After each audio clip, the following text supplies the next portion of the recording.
गाजर आणि अंड भांडी दिलेत ना. मग तुम्हाला जेवण बनवून देशील ना आता. आता कुठे चाललीस कुठे.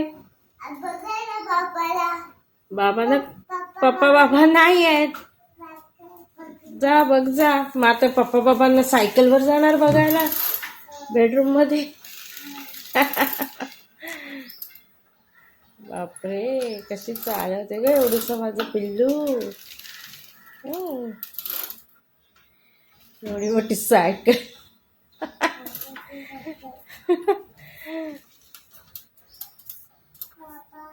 आहेत नाही ना. मग ये आता मागे. आता कशी येशील.